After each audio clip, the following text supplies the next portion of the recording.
Fala, meus compadres! Tudo Boa no noite, jeito? boa noite, pessoal. Tudo bom com vocês? Estamos aqui com o Maicon Marinho. E eu aqui com o meu querido compadre Marcos. Esse talvez seja o nosso primeiro podcast do canal, dependendo se não demora mais uns 3 anos para ele ser editado. Aí a gente tem que providenciar tempo e o que Tá, mais? vamos falar sobre, Experiência de teatro, né? ótimo, a nossa vida, a nossa história e a gente tem alguma coisa para passar de original? De quê? De original? Não, com certeza o que vai ter de originalidade aqui não vai faltar, com certeza. E aí, Maicon, qual é a sua história com o teatro? Quem é você? Como é que você veio parar aqui? Fala pessoal, boa noite, ou bom dia, boa tarde, não sei que hora você está assistindo isso, ouvindo especificamente. Mas para quem não me conhece, meu nome é Michael Marinho, faço teatro desde 2010 e me encontrei nessa arte assim, de maneira bem aleatória, fazendo coisas da escola e tudo mais, até que, por fazer várias vezes e tudo mais, eu tomei gosto pelo negócio e botei o pé na parede e falei, não, eu quero isso para minha vida e eu vou fazer isso, né? Apesar de todo mundo falar que tu não prestava. Infelizmente. Mas uma coisa que é interessante, que a gente pode, que eu acredito muito, é que a gente não pode ficar preso à questão do talento, Ah. porque o teatro, ele especificamente, ele é aprendível, eu não sei se existe essa palavra, mas que a gente pode aprender a fazer teatro e que qualquer pessoa pode fazer teatro, inclusive você que não faz teatro, mas que ah, tá aí, quer fazer, enfim, teatro é para todo mundo. Mas se tiver talento é melhor. Não, sim, obviamente, com certeza. Tá, então eu acho que esse é o meu caso, velho. Cara, não sei. É? Pelo que eu te conheço, pelo Não, que é eu te porque, conheço, não. ó, primeiramente, eu sou, tudo bem, né? Eu sou brasiliense, de nascença, mas eu sou cearense de pecado original. Mas você também é, certo? Brasiliense, não. Tá, mas o que eu quero dizer com isso? Pô, eu vivi lá em Brasília e tal, eu via o pessoal fazendo teatrinho nas escolas lá, achava que interessante. Então, quando eu cheguei aqui em Varjota, né, interior do Ceará, Sertão, que a gente pensa que não vai ter nada em relação à capital do Brasil, Sim. aí foi aqui que eu cheguei no sexto ano do ensino médio, do ensino fundamental, e tive a oportunidade de fazer teatro dentro da escola. E aos 11 anos de idade foi que começou a desabrochar isso, sabe? E, assim, desde aquela idade, com o nosso diretor, Ronaldo Araújo, até hoje, com qualquer outro diretor que eu pegue aleatoriamente, eles param e olham assim, eu fico tipo, pô, esse moleque tá aqui desperdiçado, sabe? Eu costumo até dizer para as pessoas assim, parece ser uma falta de humildade, parece ser uma soberba, sabe? Eu falei, "Pô, eu faço teatro aí, já ganhei prêmio de melhor ator do festival daqui em 2012. Uhum. Nós, em 2012, ganhamos o segundo lugar no Teatro São João só porque, em questões políticas e tal. Enfim, já ganhei prêmios com o teatro em 2016, estadual, dentre todas as escolas públicas, esse tipo de coisa. Ano passado eu fiz Jesus na Via Sacra, do Riacho Fundo 1. E, no entanto, não é algo que eu me esforce, que eu busque esse aprimoramento, essa habilidade. É algo que eu faço na raça, no sangue, sabe? Tipo assim, não é um esforço para mim. E aí a gente entra até naquela outra história, né? Pô, tipo assim, o pessoal que é muito inteligente, a gente olha pra ele, tá, mas você acha que isso aí é talento ou é esforço seu? Uhum. Aí ele vai falar, ó, é um certo talento, porque se eu fosse esforçado, eu seria muito melhor. Enfim. Né? Então eu acho que aí está o meu problema com o teatro. Talvez eu me feche muito dentro desse talento, dessa nata, dessa cor do sangue, e ainda não tenha procurado o bastante da técnica. Mas, assim, para quem não conhece a nossa relação, ele participou do grupo de teatro Entrando em Cena, e anos depois eu venho a participar do mesmo grupo, é, é, enfim. E pelo que eu conheço de ti, Marcos, e pelo que eu te conheço, pelo menos dessa época que eu te acompanhei assim de fora, tu tem muito realmente talento para isso, de fato, é factual. Mas isso também não é que é jogado fora. Só que assim, é, é, a gente precisa entender que a gente não pode se pegar ao talento completamente. Por quê? Porque quando a gente pensa em talento, Uhum. a gente pensa em, eu não vou me esforçar Uhum. para criar tal coisa. Uhum. Porque, aquela famosa frase, né? Na hora sai, né? E se a gente fica à mercê disso, né? Quem fala muito sobre isso é o Stanislavski, né? No começo do livro dele, o primeiro livro dele mais conhecido, ele fala, e se o santo não baixar naquele dia, né? O que é que a Se gente eu vai tivesse fazer, triste, né? igual tava ontem, né? É, então, assim, a gente tem gente que se sobressai com talento, mas que o talento também não seja ali o centro do negócio. Uhum. Mas isso também não significa que fulano não vai fazer, não atua bem ou atua mal. Pelo contrário, até o Stanislavski ele fala especificamente sobre isso. É observando esses atores bons e esses atores maus que ele desenvolve todo o trabalho dele. O que é Aham. que ele. Porque não, por que é que fulano faz isso e fulano faz assado? E aí ele desenvolve o que a gente vai conhecer pelo método dele, enfim, tudo mais. Mas não se prende somente a isso, enfim, essas coisas todas. Ou, tu poderia falar um pouquinho aí pra galera sobre aquela questão que tu tava me explicando, de que tudo que ocorre em cima do palco, ele tem um porquê? Porque, assim, eu acho interessante a gente conversar um pouco sobre isso, dentro desse contexto de fazer teatro por técnica, fazer teatro por talento. E é claro, o cara que fosse dar melhor é o cara que unia essas duas coisas, né? Um dia eu estava assistindo até o vídeo do Kobe Bryant, o cara do basquete. No primeiro ano que ele tentou fazer basquete, ele não fez um sexto com os amigos da escola no ensino fundamental. Uhum.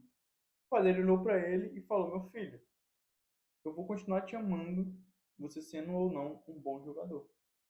O cara tomou aquilo pra ele de tal maneira, mano, que simplesmente continuou, entendeu? Se não Uhum. fosse aquela palavra do pai dele, ele teria simplesmente desistido. Mas ele continuou. Então ele treinava todo dia, 3 horas por dia, até se tornar o grande Kobe Bryant, que chegou até mesmo a jogar com o Michael Jordan. Então, pô, olha, pô, o cara que tem talento, o cara que vai, aprimora, gasta tempo ali tentando observar a técnica, a habilidade da arte, que já está construído com isso, ele, ele tá propenso a ser o melhor, Sim, certo? sim. Mas às vezes ele tá em cima do palco com aquela questão de encarnando o personagem, Eu não gosto dessa né? expressão. Então, tu não gosta disso? Não, não Aff, existe. Não Maria, existe encarnar o como personagem. não, mano? O que é que você imagina como encarnar o personagem? De que algo vai baixar ali, de que você precisa fazer outra pessoa.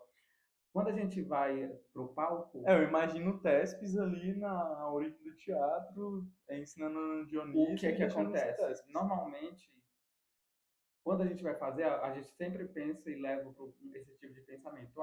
Não é você que vai estar no palco, é o personagem. Ah. Só que a gente esquece um pouco de que não é somente o personagem. É como eu, o ator Michael Marinho, vou pegar o personagem X e vou agir naquelas circunstâncias do personagem como se fosse eu.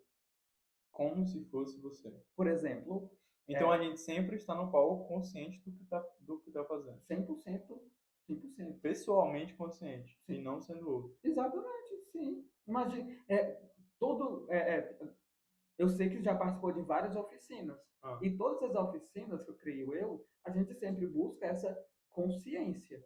Consciência do corpo, consciência do espaço, consciência do que a gente está fazendo. Ah. Por quê? Porque a gente tem que muito mais do que agir, a gente tem que reagir dentro do palco.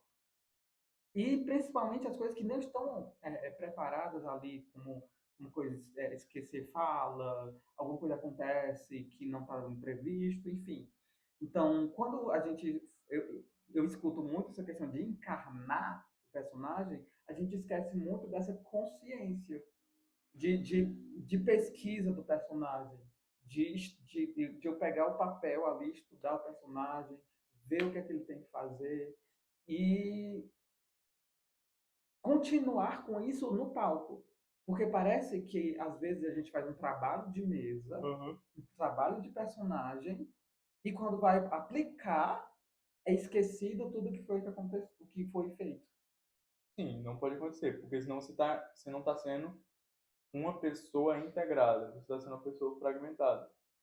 E por isso que toda vez quando eu escuto essa questão do encarnar, é, eu sempre levo para essa questão de fazer outra pessoa, mas no sentido de não é você nunca vai desaparecer dali. Ah, É eu resolvendo aqueles problemas como se fosse eu. Por exemplo, um ah. exemplo comum da nossa vida real. Uhum. Alguém, enfim, que já ouviu falar da seguinte situação: mas se isso tivesse acontecido comigo, se fosse comigo, eu tinha agido de outra, eu tinha feito dessa forma. Ah, Já ouviu alguém ou tu já falou eu essa acho que eu frase? falei isso hoje de manhã. Então, é dessa forma. Mas se fosse comigo, tá, e se fosse com você? Né? O Stanislavski chama esse e se de mágico. Por quê? Porque ele reverbera tanto na pessoa que faz ele agir. Normalmente, quando o ator ele não tem imaginação, ele fala, tá, e se fosse você, como você faria? E ele começa a falar que imageticamente a cabeça do ator começa a trabalhar de novo, Ah, pensando dessa forma. Então, toda tá, vez então é uma forma de trabalho artístico. Foi isso perguntar isso. é uma técnica Aham, do próprio Stanislavski. tá. Ele pega, sempre quando você for atuar, sempre parta desse ponto de partida. É redundante, né? Pode Mas ser. sempre partir desse ponto. Tá, e se fosse eu dessa forma, como eu resolveria esse problema? Uhum. Eu com esse trabalho assim de pesquisa até chegar no palco, a gente poderia dividir alguns momentos do ator, certo? Eu tenho um momento do ator que ele está se relacionando com o texto ali, com Uhum, aquele planejamento teórico. uhum, Tem um momento do ator em que ele está no ensaio, uhum, tentando fazer, tendo feedback do diretor, construindo um personagem ali, porque em um ensaio vai ter um cenário, no outro ensaio vai ter um vestimento, no outro ensaio vai ter iluminação, até chegar no dia da apresentação, e aí, ali ele vai ter, no momento, na apresentação, ele vai ter um momento dele da coxia, uhum. aquele momento do frio na barriga, de entrar no palco, de ansiedade para encarar o público. Sim. E aí eu penso que a gente poderia preencher 4 momentos do ator aí, sendo o quarto momento o momento que ele está no palco efetivamente, Uhum. né? Sim. Então é um momento que faz com que todos os 3 momentos anteriores tenham um sentido de existência, É uma né? cadência, né? Você Uma começa cadência. do zero até chegar no personagem. Certo. Mas aí eu queria entender, dentro desse contexto que a gente pode colocar assim, né, desses 4 momentos do ator, por que que você diz que, quando a gente estava conversando da gravação aqui, por que você diz que quando o ator está no palco, tudo que ele faz vai ter um porquê? Então, às vezes, quando, pelo menos eu vejo algumas coisas enquanto diretor e quando a gente está de fora, a gente vê uma marca que o ator faz no corpo, um negócio que ele faz que não ficou tão interessante. Hum, Eu não acho legal corrigir, mas perguntar, olha, por que você fez isso? uhum. Porque para ele existe um raciocínio interno que ele criou para fazer aquilo, Quem vai se prepara para manifestar o personagem, o ator. o ator, a cada ato que ele estiver realizando ali, ele vai ter um porquê interno, que Sim, tem que sim. ser, Principalmente tem que ser gesto. estimulado para se tirar um porquê dali. não é questão de estimulado. Ele faz, por exemplo, existe uma peça que eu fiz que eu fazia justamente, eu pinçava, eu não pinçava, na verdade, só eu fazia esse gesto, de pinçar os dedos e fazer isso veementemente, assim, esse gesto. Aham. De que, e para mim isso é um gesto de afirmação, de que, olha, repetição, olha, é isso. E para Tá. mim isso tinha sentido, Aham. porque eu estava repetindo a mesma coisa, e no texto eu tinha que repetir, e eu estava, sabe, de cabeça cheia, é isso. Ah, Ou tá. a força do gesto é isso. Aham. Então, assim, tudo que a gente faz, existe um significado, né? Que a gente vai falar sobre semiótica, até o signo, né? Enfim, vai para outro caminho. Sim. Mas o símbolo existe um significado. Para o ator, aquilo que ele está fazendo tem um significado. Por que é que você está fazendo isso? Tá. Para ele, tem um porquê. Sim. É racional. Ele cria aquilo. É, é, a não ser que seja algo tipo assim, muito espontâneo. Assim, de uma forma que, sei lá, ele foi pego de supetão ali e tal, do nada, e ele faz uma coisa assim, inesperada. Tá. Mas no processo, cada coisa que ele faz, existe um Como uma porquê. necessidade de improviso num palco, quando alguém esquece alguma fala e você tem que realizar.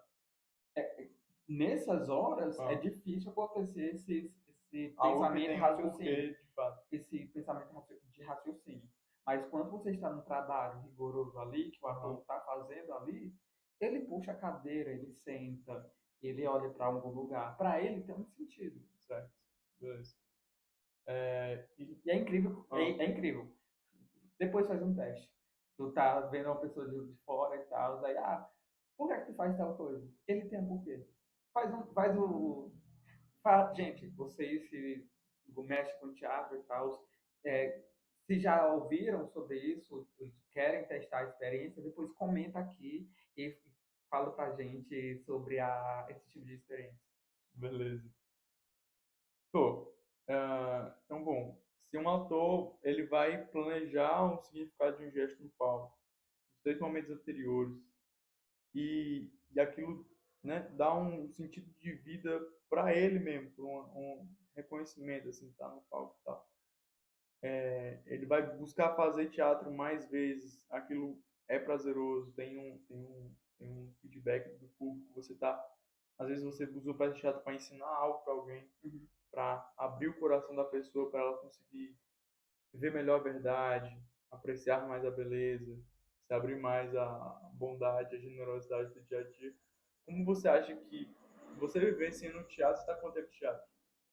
Nossa, comecei em 2010, esses anos 24, tá uns 14 anos. 14 anos. Eu tô com 12 anos.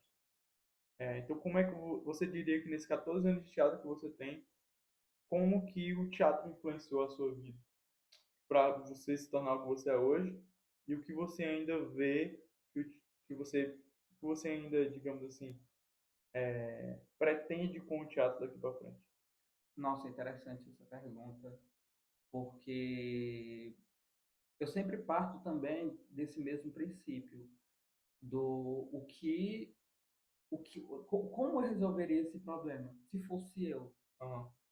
né? Se esse problema tivesse acontecido na vida real, e ele pode acontecer de fato, e se fosse comigo, eu não trago ele somente no mundo das ideias, e isso me transforma, porque isso me torna mais empático, porque não são somente situações fictícias, principalmente quando a gente quer impactar, né? Levar o público a um tipo de cartaz. Uhum. Então, quando eu trago isso de maneira pessoal, a cada personagem, a cada proposta, a cada cena, Uhum. isso me leva a um tipo de pensamento muito pessoal e específico. Sim. Porque eu vou pensar a partir desse tipo de pensamento, né? E se fosse eu? Nossa, se esse personagem tivesse sofrendo, se fosse eu? E Aham. se esse personagem tivesse com felicidade com tudo isso? E se fosse eu? Sim. né? É um processo imaginativo que, pensando nas possibilidades da vida, torna a sua vida melhor. Me torna uma pessoa melhor. Porque eu já cheguei até repensar alguns tipos de pensamento, pensamento, redundante de novo. Hoje está complicado. Tá ótimo, o português tá em dias. Eu já cheguei a repensar alguns conceitos a partir de Da situações experiência teatral. preconceituosas, Tá. sabe? De pegar, de a gente estar em trabalho de mesa e o diretor, as pessoas, ou então a gente discutindo, acaba falando sobre uma coisa muito interessante e o pessoal começa a debater, debater, e aí eu nunca tinha pensado dessa forma, Sim. Tá. entende? Uhum. Então, são oportunidades de a gente estar observando, pensando, repensando valores, princípios para uma determinada pessoa, ciclo social, alguma coisa assim que é específico da cena, pode ser que Tá. está acontecendo. Uma pergunta? Nenhuma pergunta nos nossos comentários, nos nossos 100 mil seguidores. Mas, assim, Marcos, e diante de esses 12, 12? 12 12 anos, anos. 12 anos que faz. Fala, minha Nossa Senhora. Acabou o podcast. Quebrou a Voltamos para cadeira. mais replay. Continua aí, continua. Não aconteceu nada, galera. É a cadeira quebrando. Mano. Dá o pause aí. Não dá pausa não, continua, pode continuar. Vai, tá tudo certo. Não vai quebrar não, pode continuar, galera. Finge que não aconteceu nada. Foi tudo encenação. Vai. Diante. Desculpa, Vai, quebrou a vai. cena. Tá continuando aparecendo na minha cara aqui. Diante desses 12 anos que tu fez, que tu faz teatro, pra ti, o que é mais difícil quando tu pega um papel Ah, caraca. novo? Uhum. Então, cara, eu não sei se eu vou acabar discordando da sua posição quanto a não encarnar um personagem Não, respondendo que essa tá tudo pergunta. bem. Mas é porque a última vez que me fizeram essa pergunta, eu realmente tentei pensar profundamente sobre isso. E a única resposta que eu cheguei foi assim, ó, eu tomei como base essa questão, olha, eu tenho uma certa facilidade aqui para fazer o negócio, né? A gente realmente tem, pela graça divina, a capacidade de pegar um texto escrito, estudar o texto ali e acabar dando características psicológicas para o personagem que a gente tem que fazer, né?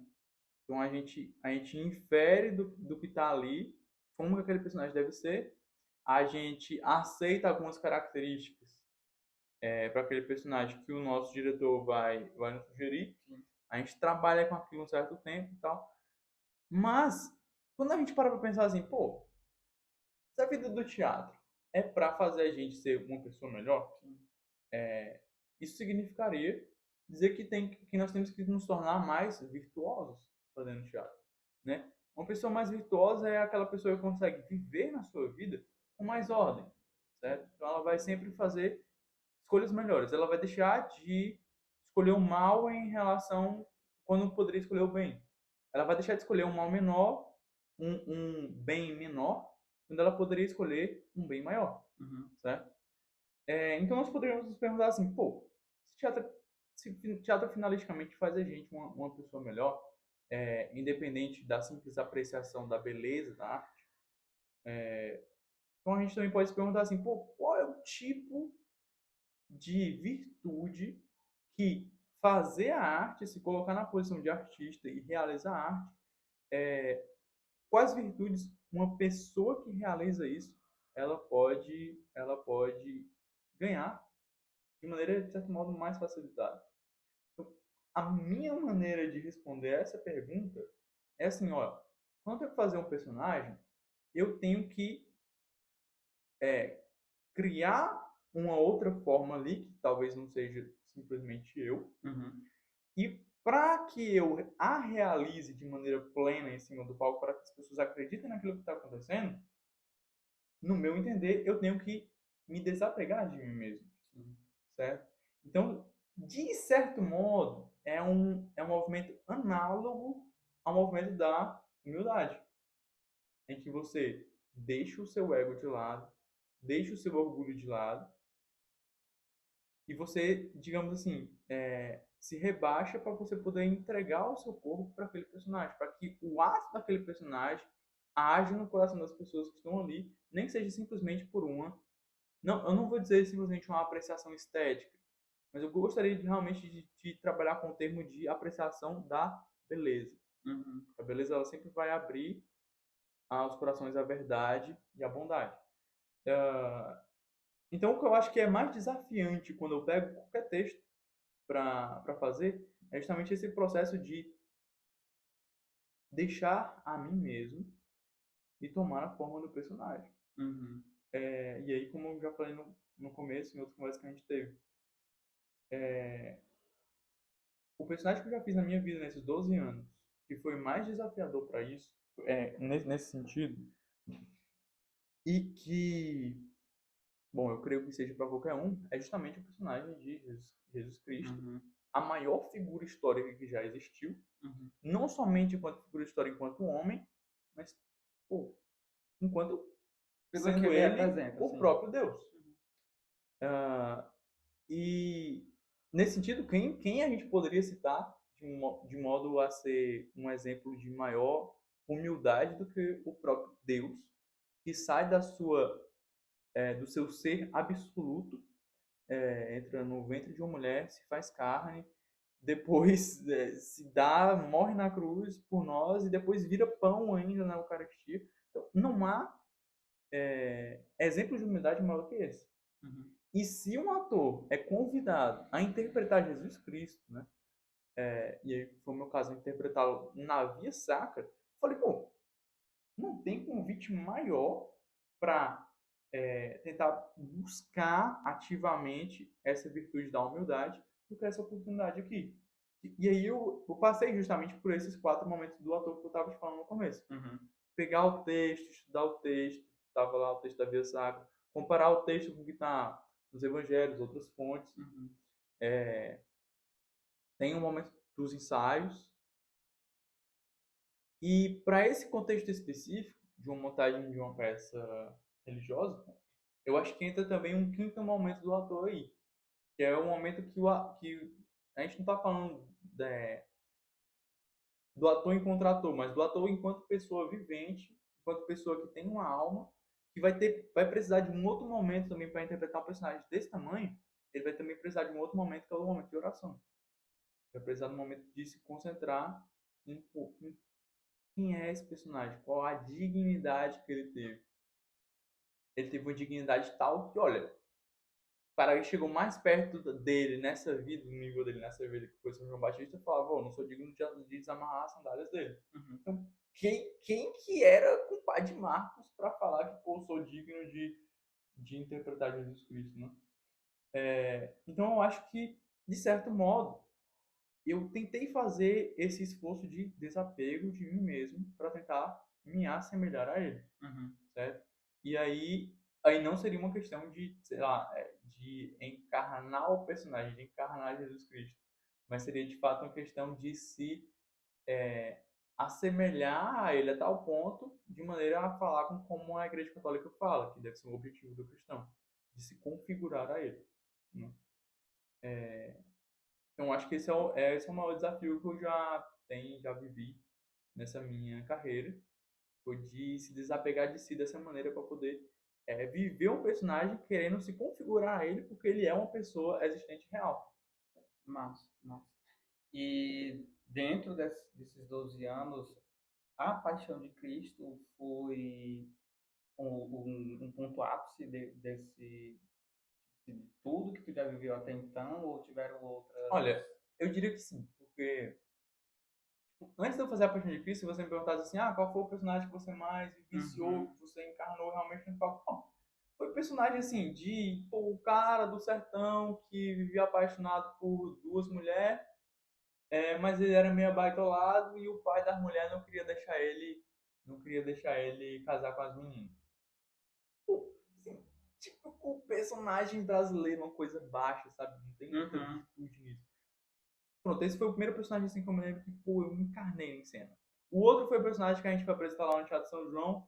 Era um meninozinho que sofria de trabalho infantil. Pô, não foi uma produção trabalhada intelectualmente, com uma grande tese na história da humanidade. Não tem isso. Trabalho infantil é um temazinho da modernidade que surgiu aí nos últimos 30 anos, um negócio assim. Outro personagem que eu fiz e que eu encarnei de verdade, eu elencaria simplesmente esses três, agora por um terceiro, foi o personagem do lenhador, que a gente fez a peça Gaia e a Poluição, e a gente competiu dentro de todas as escolas públicas do estado do Ceará. E, mano, quando eu fui apresentar o lenhador, competindo nas duas últimas fases que a gente teve, uma regional e a estadual, mano, eu realmente ali eu imaginaria assim, velho, não era eu, entendeu? Era o Uhum. lenhador, era outra Uhum. pessoa, era outro personagem ali. Era o cara que estufava o peito e colocava um machado nas costas aqui e queria derrubar as árvores de todo mundo. Uhum. Mas isso também revela um personagem assim, muito pequeno. Novamente, Sim. isso não está descrito na história da literatura universal. O que está escrito na história da literatura universal é, pô, a história da importância das grandes amizades, de uma grande amizade como essa que eu tenho com você, Muito obrigado. dos grandes amores que são fiéis uns aos outros. E fora disso, o que a gente tem de mais grandioso? Então, a história, na minha concepção, é a história daqueles grandes santos que são os que se assemelharam a nosso Jesus Cristo. Então, nesse sentido, eu acho que esses três personagens que eu fiz de modo fabuloso, antes de fazer a Via Sacra, eles estão de maneira. é, eu não queria dizer infinitamente distante, mas eles estão muito distantes Uhum. da Sim. dignidade desse outro personagem, sabe? Esses três transformaram a minha vida. Uhum. E com eles eu vivi uma técnica, sabe? No entanto, quando eu penso em cada um deles, eu tenho uma memória, eu tenho uma alegria, uma efetividade, mas eu não consigo pensar em uma virtude específica que eu Sim. ganhei Uhum. quando eu os estava interpretando. Uhum. Eu ganhei muita técnica de teatro, Sim.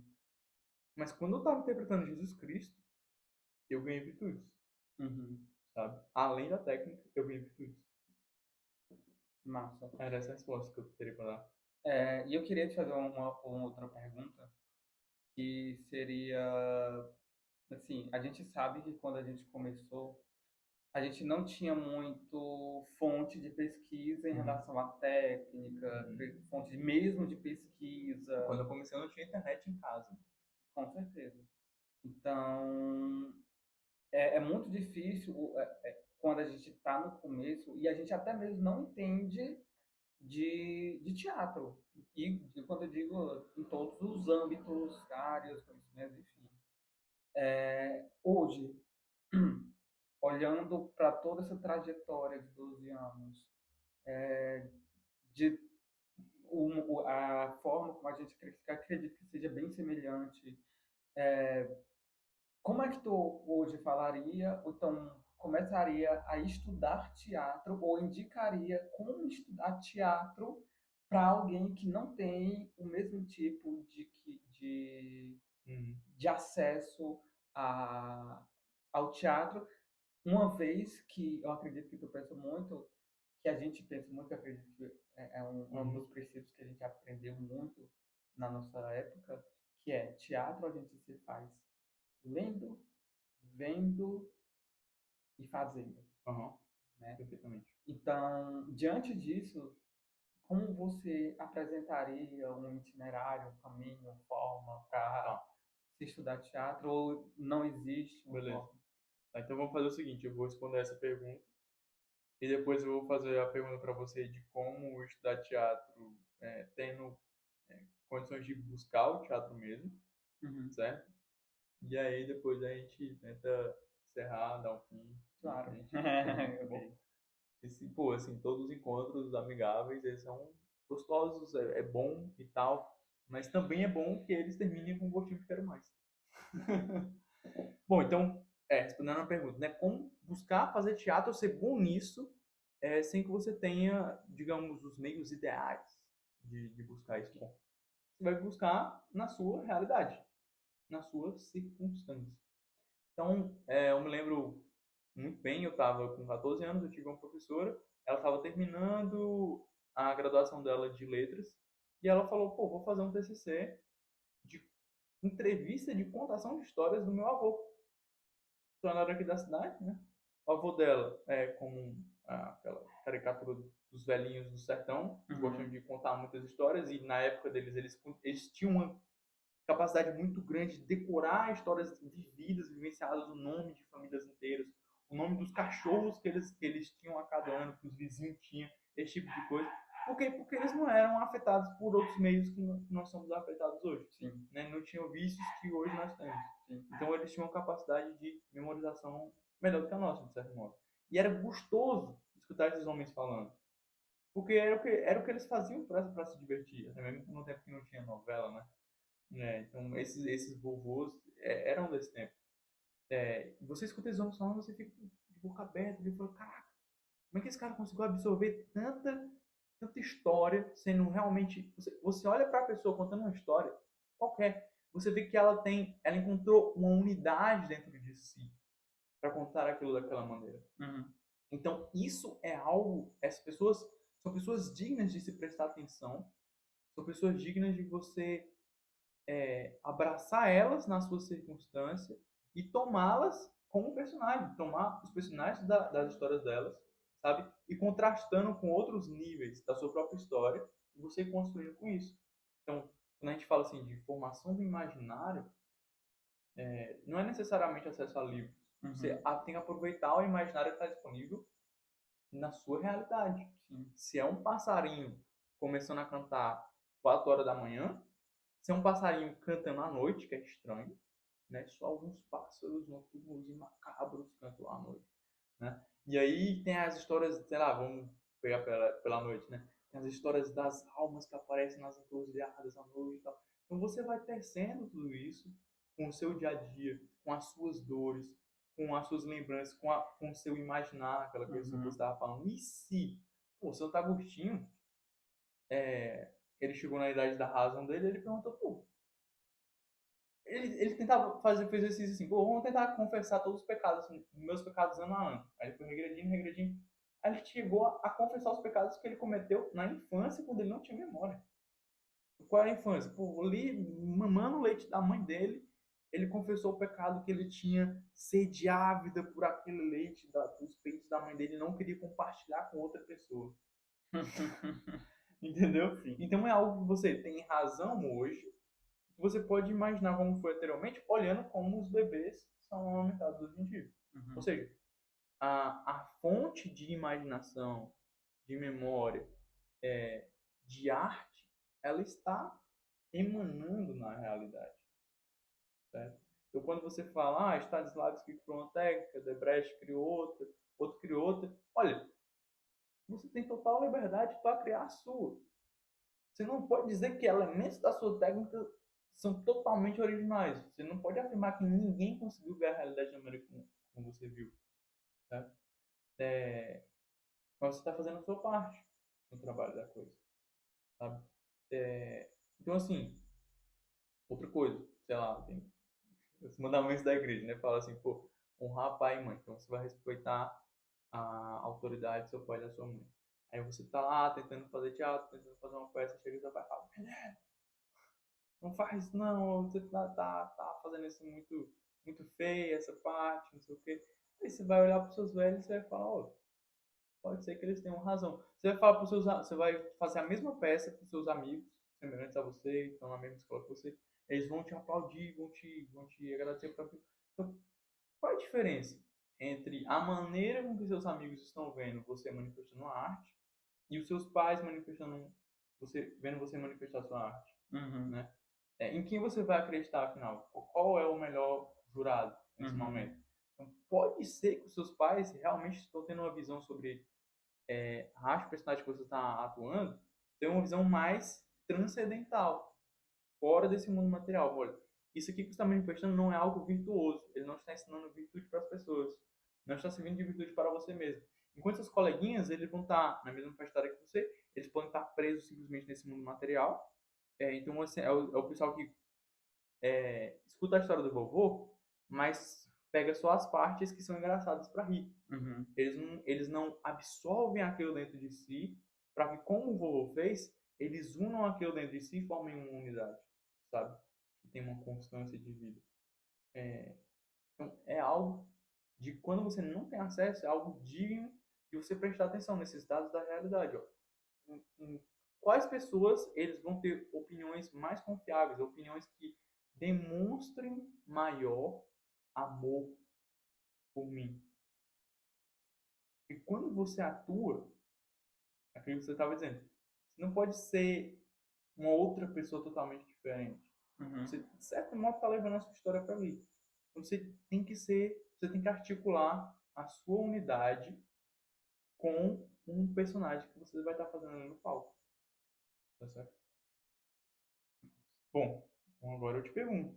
E se a gente tem acesso a fontes, se a gente tem acesso a professores, se a gente tem acesso a livros, se a gente tem, como a gente tem hoje, em qualquer site aí, uma semana depois chega o livro que a gente pedir na Uhum. nossa casa, como é que a gente faz para aprender teatro, tendo acesso